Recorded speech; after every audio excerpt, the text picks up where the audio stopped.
orang sabar itu ada batasnya. Ya, benar, itu Bu. kata Bapak Jokowi. Keren, Pak. Bravo, Pak. Bravo, Pak. Saya sependapat dengan Bapak.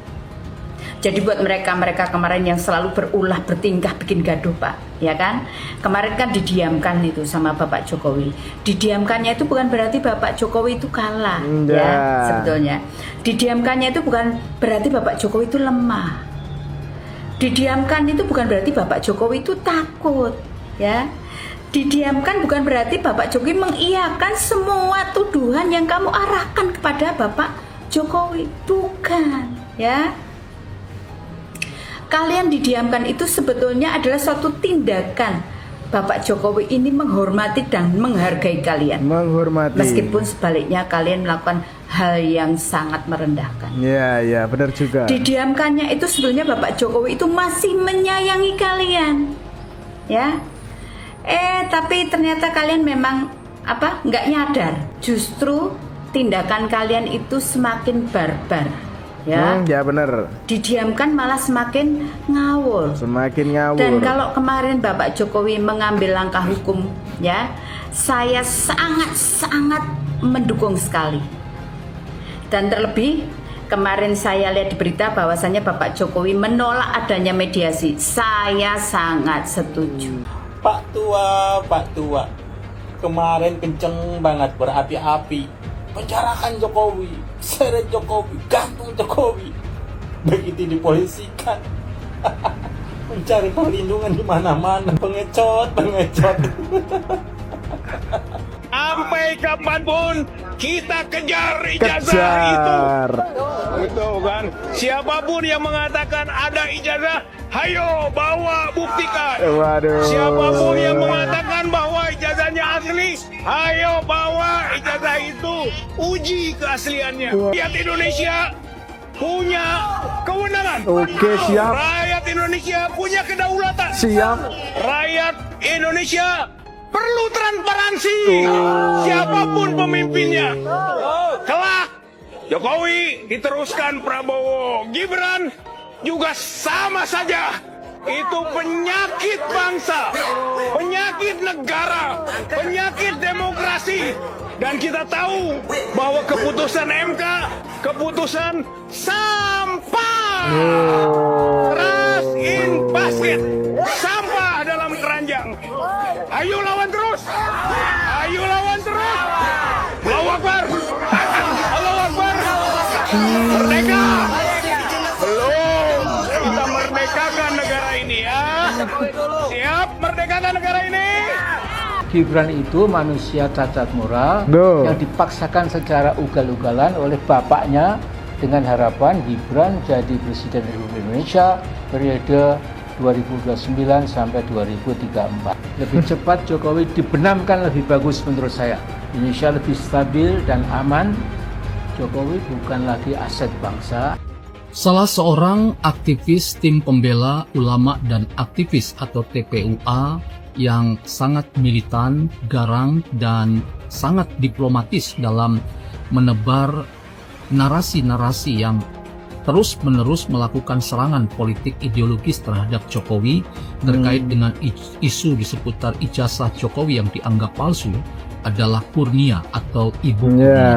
Tapi saya punya tesis pendek untuk Anda bahwa arogansi dalam membangun narasi yang sangat diplomatis Anda katakan di ruang-ruang virtual kita, itu juga bisa menjadi titik kelemahan Anda. Ijazah itu kan dinilai mengkriminalisasi pengamat. Menghina saya sehina-hinanya. Sudah menuduh ijazah itu ijazah palsu. Sudah merendahkan saya serendah-rendahnya. Ya nanti dibuktikan lewat proses hukum. Nanti akan kita lihat di proses di pengadilan seperti apa. Artinya kalau untuk pelaporan itu bisa untuk peringatan ke pihak lain gitu nggak Pak yang nanya sama? Nanti akan menjadi pembelajaran kita semuanya. Aduh Pak Anies, bingung saya sungguh lah. Pak Anies itu sebenarnya orang baik, iya. Kenapa lo nggak hormat? Itulah poin-poin penting seharusnya kita tidak diadili. Tidak Karena saya diadili. punya imunitas hukum pasal 16 Undang-Undang Nomor 18 tahun 2003. Tetapi faktanya tetap dilaporkan oleh Jokowi. Pertanyaan serius saya, Bapak Jokowi yang terhormat, Anda ngerti hukum apa enggak sih? Iya dong. Karena dia telah bersumpah loh waktu presiden 2 kali. Demi Allah, sebagai presiden dan wakil presiden akan menjalankan undang-undang sebaik-baiknya dan seluruh-seluruhnya demi nusa dan bangsa. Itu ada di pasal 9 UUD 45. Sudah diucap, di belakangnya pakai Al-Quran. Kok ini undang-undang sudah ada pasal 16 dari Undang-Undang Nomor 18 tahun 2003, dia nggak taati. Kok tetap dia laporin saya? Ya Allah. Tapi Jokowi, saya happy. Iya, harus happy dong Engkong Egy Sujana dan kawan-kawan. Kan jalan kalian semakin mulus untuk menuju penginapan gratis.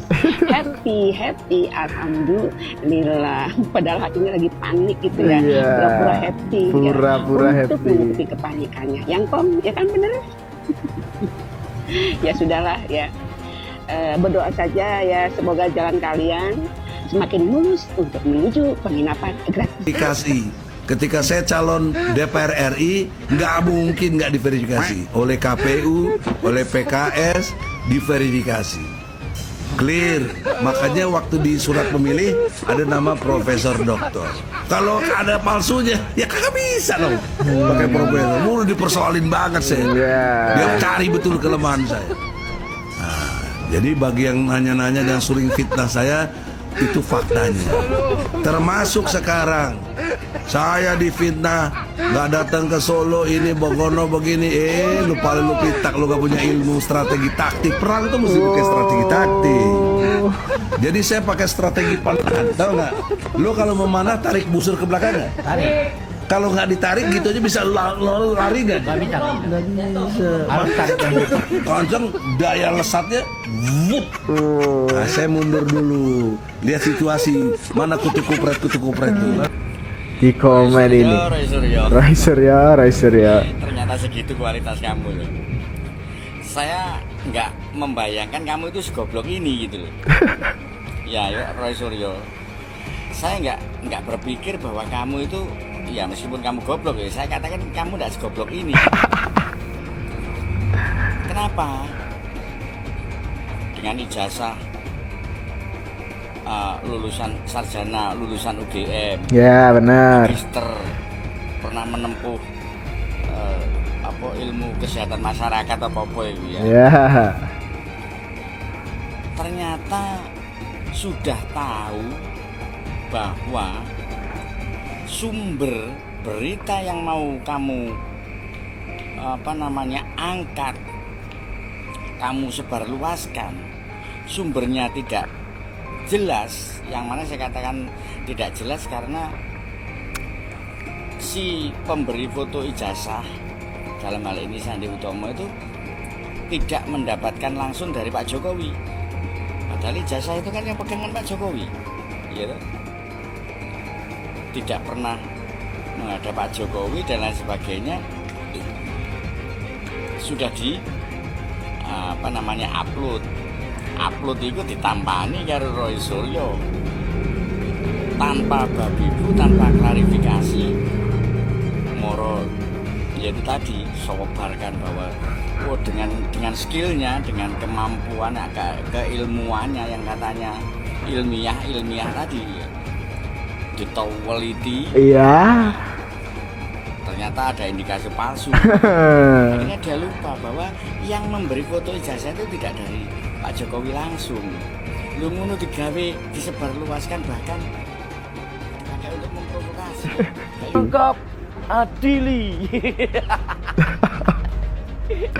Giliran udah ada yang lapor, ngomongnya ganti lagi. Gimana? Itu pasal pengecut. Aduh. Kalau memang berani, laporkan sendiri dengan atas nama sendiri.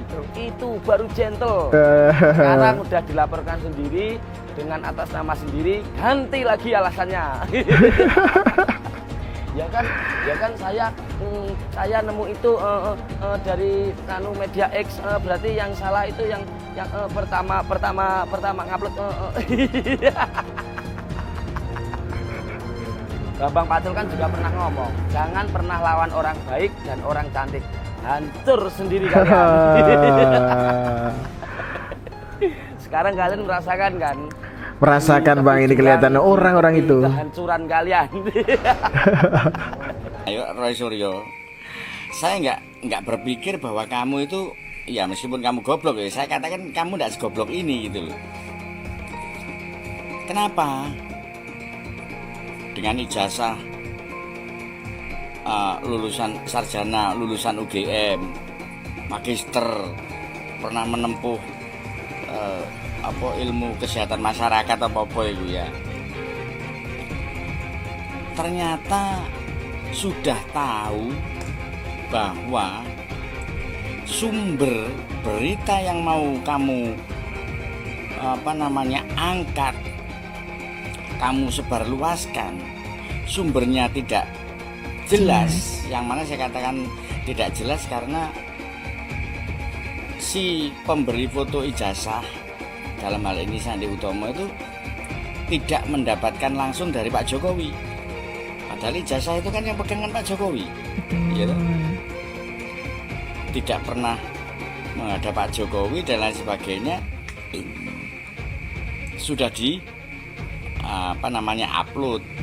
upload itu ditampani karo Roy Suryo tanpa babibu, tanpa klarifikasi, moro yaitu tadi sobarkan bahwa dengan skillnya, dengan kemampuan, keilmuannya yang katanya ilmiah tadi, ditawaliti, ya, ternyata ada indikasi palsu gitu. Akhirnya dia lupa bahwa yang memberi foto ijazah itu tidak dari Pak Jokowi langsung. Lu ngono digawe, disebarluaskan, bahkan dipakai untuk memprovokasi. Kayak goblok ta sini. Adili Jokowi, tangkap Jokowi, adili Jokowi, tangkap Jokowi. Saya berharap tulisan itu ada di seluruh pelosok Indonesia agar KPK bekerja, jebloskan biang koruptor, saudara. Setuju tidak? Setuju tidak? Angkat tangan semua, takbir, takbir, sallu ala nabi. Alhamdulillah, mudah-mudahan cepat di penjara sama Prabowo, amin. Saya udah kirim pesan sama Pak Prabowo jangan pakai dilindungin lah, udah jeblosin aja ke penjara, biar dia busuk di penjara, amin, amin. Kalau Bapak Presiden Prabowo jebloskan Jokowi ke penjara, setuju gak? Setuju gak? Bukan dia aja, Fafa juga jeblosin. Amin. Cuman tunggu tanggal mainnya, tunggu. Makanya kenapa orang takut saya jadi dirut demo-demo? Kalau saya jadi dirut, saya bisa langsung pecat tuh dirut subholding. Karena untuk ke notaris saya yang putuskan. Dan saya tidak pernah takut sama Menteri BUMN manapun. Sama saya benar. Kenapa saya dikurung tidak boleh jadi dirut? Janjikan saya jadi dirut untuk membereskan. Ini ada tangan yang berkuasa ikut main kalau menurut saya gitu loh. Di Republik ini. Ini bisa jadi lebar kemana-mana kasusnya kok dibongkar. Saya senang banget ini. Ya. Saya ingin masyarakat tuh mengerti bahwa akar masalah Republik Indonesia adalah korupsi dan kemunafikan. Jadi orang semua saling sandra menyandra, ada dikasih jabatan wewenang. Makanya saya bilang pemerintah saat ini kalau tidak mau memperlakukan e-katalog di LKPP pengadaan bahan migas, saya berani jamin cuma mau ganti pemain. Ada yang mau makan itu uang. Oke. Saya mau tegaskan seperti itu aja. Alasannya itu bahwa Agung Sedayu melakukan pembangunan. Bapak-bapak, ibu-ibu tahu nggak? Negara yang asal mulanya itu tempat perdagangan, kawasan pemukiman, kemudian jadi negara. Tahu nggak? Yang paling dekat itu Singapura. Singapura itu dulu tanahnya milik Melayu. Orang-orang pendatang Cina dari Republik Rakyat Cina datang ke situ, di backup oleh Inggris, didirikan pelabuhan, diberi tempat, diberi tanah, kemudian didatangkan orang-orang Cina sebanyak mungkin sehingga jumlah Melayunya kalah. Jadilah dia negara Singapura. Sudah ada contoh, sudah banyak contoh, dan sampai sekarang contoh itu masih berlaku. Orang-orang pendatang yang tadinya hanya kawasan pemukiman dan perdagangan lama-lama jadi negara sendiri. Itu sudah ada, bukan hayalan. Jadi jangan dianggap ini membohong. Wahai cucu-cucu Senawawi Al-Bantani, wahai keturunan Sultan Banten, saya menyuruh, ini perjuangan rakyat Banten. Banten dijajah, Banten diintimidasi. Ayo kita bersatu untuk berjuang. Hadirin sekalian, saya sampaikan, hei Aguan, ini bukan masalah rasis, bukan.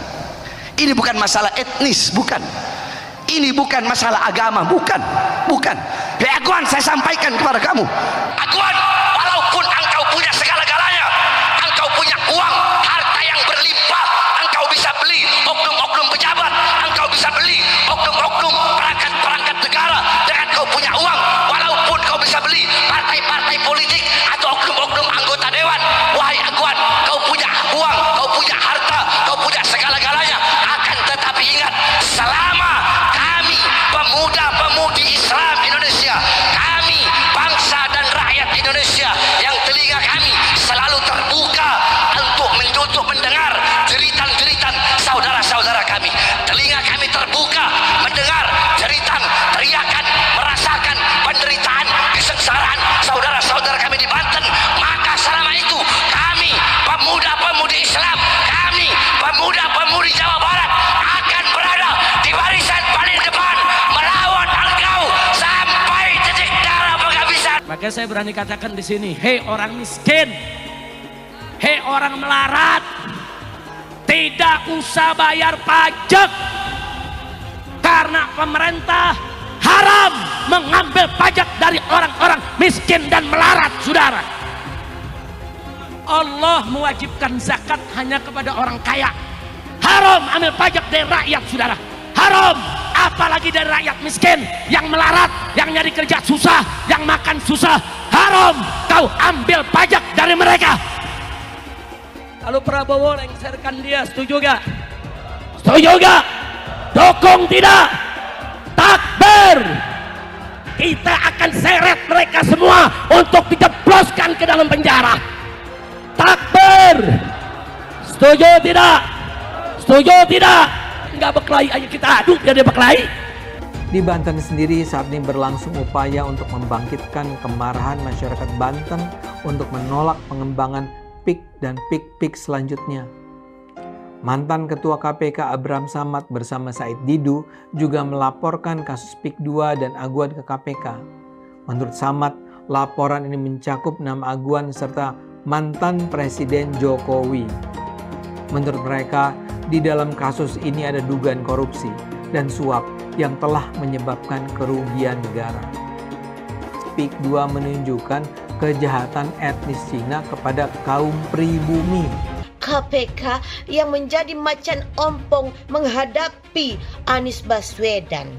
Ada apa dengan KPK sehingga dia tidak berdaya untuk mengungkap kasus Formula E dan banyak proyek-proyek siluman, proyek-proyek yang dananya di-markup di Pemprov DKI. Ada apa? Kenapa KPK menjadi macan ompong di depan Anies Baswedan? Ada apa? Kabarnya dengar katanya itu Formula E itu yang makan uangnya juga rame-rame, ada juga DPRD DKI. Ya tangkaplah, ya kan? Tangkap tuh anggota-anggota DPRD DKI dan Anies Baswedan. Selesaikan Formula E itu.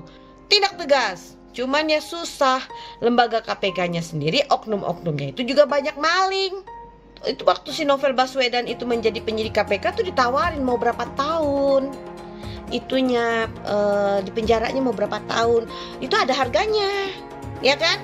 Mau 2 tahun sekian, 5 tahun sekian, 10 tahun sekian, 12 tahun sekian. Kalau seumpamanya si koruptor ini tidak mau memberikan uang, ya diperberat, ya kan? Nah itulah kerjanya KPK. Semoga mau seperti apapun hebatnya kong kali kong kejahatan yang dilakukan oleh Anies Baswedan, ya, menyalahgunakan kewenangan atau menyalahgunakan anggaran Formula E ataupun anggaran yang ada di Pemprov DKI. Yakin suatu hari nanti Allah Subhanahu wa taala akan menurunkan azab yang seberat-beratnya kepada Anies Baswedan CS. Saya tidak mau pemimpin masa depan menyalahkan angin di kemudian hari. Anda kalau nyindir lain kali jangan pakai angin, Mas. Mau bilang lagi, jangan salahkan angin. Saya kan sampaikan soal angin ya kemarin. Angin tak ada KTP-nya. Angin itu bergerak dari sana sini. Ketika polutan yang muncul dari pembangkit listrik tenaga uap mengalir ke Jakarta, maka Jakarta punya indikator, karena itu Jakarta mengatakan ada polusi udara. Ketika anginnya bergerak ke arah Lampung, ke arah Sumatera, ke arah Laut Jawa, di sana tidak ada alat monitor. Ada orang yang bilang jangan cerita soal angin, maka dia tidak menghormati ilmu pengetahuan. Bapak Politik Identitas Indonesia Anies Baswedan, Bapak Intoleransi Indonesia Anies Baswedan, jangan lupakan, jangan terlena, jangan sampai dia pecahkan kita dengan dagangan ayat dan mayatnya. Air itu turun dari langit, turunnya ke atap rumah langsung sumur bor, bukan ke sungai dan ke laut. Syukuri kenapa kalah, kenapa ditahan. Saya bersyukur atas itu semua. Saya coba bayangkan ya, kalau seandainya waktu itu kita menang gitu ya, hari ini belum tentu kita bisa nikmati seperti ini. Kita bersyukur 5 tahun Tuhan izinkan kasih ke orang yang pintar ngomong untuk kerja. Coba kalau kita bayangkan gitu ya, kalau kemarin saya masih jadi gubernur, ini saya udah turun ini. Tapi yang pintar ngomong itu dikira orang hebat kan? Ini lebih berbahaya tahun 2024, langsung ketahuan karakternya. Langsung ketahuan itu. Di saya juga ada kutipan Pak di kamar saya Pak. Tulisannya, Jakarta telah mengambil keputusan yang fatal. Dan ini aneh, betul-betul aneh. Ini bukan kampanye, tapi saya sampaikan sini. Di satu sisi menyiapkan jalur-jalur air untuk dikirim ke laut, di sisi lain di lautnya dipasang dengan pulau reklamasi. Tinggal tunggu waktu jadi rob, air balik. Dan ini melawan sunatullah. Kenapa? Air itu turun dari langit ke bumi, bukan ke laut. Harusnya dimasukkan ke dalam bumi, masukkan tanah. Di seluruh dunia air jatuh itu dimasukkan ke tanah, bukan dialirkan pakai gorong-gorong raksasa ke laut. Jakarta telah mengambil keputusan yang fatal. Bukan banjir, itu memang parkir air. Bukan banjir, itu memang parkir air. Penjajahan di depan mata itu di Jakarta. Di tempat lain penjajahan mungkin terasa jauh, tapi di Jakarta, bagi orang Jakarta, yang namanya kolonialisme itu di depan mata, dirasakan sehari-hari. Dulu kita semua pribumi ditindas dan dikalahkan. Kini telah merdeka, kini saatnya kita menjadi tuan rumah di negeri sendiri. Hai semua, nama saya Johannes Leong. Saya adalah investor saham, forex, dan juga kripto. Channel ini banyak membahas tentang berita terkini, edukasi finansial, investasi, dan lainnya. Jangan lupa subscribe channel ini kalau kamu suka dengan konten yang serupa. Follow juga sosial media lainnya yang saya taruh link di kolom deskripsi. Di sana kalian bisa dapatkan konten yang berbeda. Saya juga punya Telegram channel yang isinya berfokus kepada trading dan juga investasi. Itu Telegram channelnya gratis. Oke, kita lanjut ke videonya. Sebagian besar penonton di video ini, setelah menonton video di awal, mungkin bertanya, apakah kejadian seperti krisis 98 akan kembali terulang? Belum lagi keadaan global yang tidak menentu. Lalu apa yang bisa kita lakukan untuk selamat dari krisis yang mungkin akan datang dalam waktu dekat? Jawabannya adalah investasi. Kebanyakan dari kalian yang lagi nonton kalau investasi pikirannya pasti hanya di properti. Tapi ketika terjadi krisis seperti 98, apa yang terjadi dengan rupiah ketika hyperinflasi? Dan juga apa yang terjadi dengan harga properti? Harga dolar dari Rp2.500 terbang ke Rp15.000. Otomatis utang yang harus kita bayarkan naik 6 kali lipat. Banyak bisnis yang bangkrut. Kebakaran terjadi di mana-mana. Hingga rumah pun bagaikan tidak ada harganya. Mau dijual pun tidak ada yang mau beli. Saya tidak mengatakan ini akan terjadi lagi. Tapi kemungkinan terjadi seperti Mei 98 tetaplah ada. Negara gede seperti Argentina, Venezuela, dan Turki baru-baru saja mengalami hyperinflasi. Apalagi setiap hari kita ketemu ada saja konten yang berbau sara ke orang Tionghoa yang ada di Indonesia. Entah itu dari Instagram, ataupun dari YouTube, ataupun sosial media lainnya. Kita bisa lihat di tahun 2017, saat Pilgub Jakarta, hampir terjadi kerusuhan seperti 98, karena Ahok dituduh menodai agama. Ahok pun harus dipenjara untuk menenangkan masyarakat yang dengan gampangnya dihasut untuk membenci Tionghoa. dan tidak memilih pemimpin yang beda agama. Pada akhirnya, Anies jadi gubernur dengan bantuan Ormas Terlarang FPI, dan sampai saat ini dijuluki sebagai Bapak Politik Identitas. Kejadian itu pun berlanjut hingga saat ini. Masifnya pemberitaan SARA terhadap Tionghoa beredar di media-media nggak jelas. Penontonnya setiap hari dihasut untuk menggulingkan pemerintah karena tuduhan Indonesia dikuasai oleh Taipan atau Sembilan Naga, yang ujung-ujungnya menyalahkan Tionghoa lagi. Kita bisa melihat kejadian di PIK 2, di mana ormas terlarang seperti FPI dan juga HTI terus menghasut masyarakat untuk membenci Tionghoa. Saya tidak bisa membayangkan jika kejadian seperti Mei 98 terulang kembali. Setiap musibah yang selalu disalahkan adalah keturunan Tionghoa. Setidaknya di video ini, saya akan membagikan strategi saya yang sudah saya terapin jika kejadian 98 terulang kembali. Tujuan dari strategi ini supaya kita setidaknya bisa selamat dari masalah finansial ketika musibah ini terjadi. Strateginya adalah investasi di aset yang berbeda-beda, bukan di satu jenis aset saja. Misalnya hanya di properti. Kalian bisa mulai belajar berinvestasi di aset yang berbeda seperti Bitcoin, emas, dolar, bahkan saham global atau saham Amerika. Ini adalah cara yang bagus untuk mengurangi risiko tergantung kepada satu jenis aset saja. Bukan nggak nasionalis kalau kita mau invest di aset-aset yang saya sebutkan tadi. Tapi memang peluang yang kita dapatkan dan potensinya memang jauh lebih bagus dari properti, apalagi deposito. Pertama, pelajari jenis aset seperti emas. Setidaknya kita bisa terlindung dari efek hyperinflasi ketika terjadi. Selain itu, kalian juga harus belajar bagaimana mendapatkan penghasilan dari emas. Kedua, kalian harus belajar investasi aset global seperti saham Amerika atau saham global. Ketika terjadi krisis, yang paling berdampak adalah saham-saham Indonesia.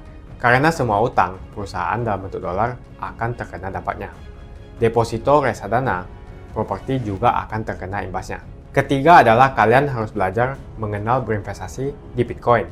Alasan kenapa saya suka banget dengan kripto, karena kita bisa pergi ke negara apapun di dunia ini, misalnya di Singapura, dan saya tinggal jual kripto saya di negara itu.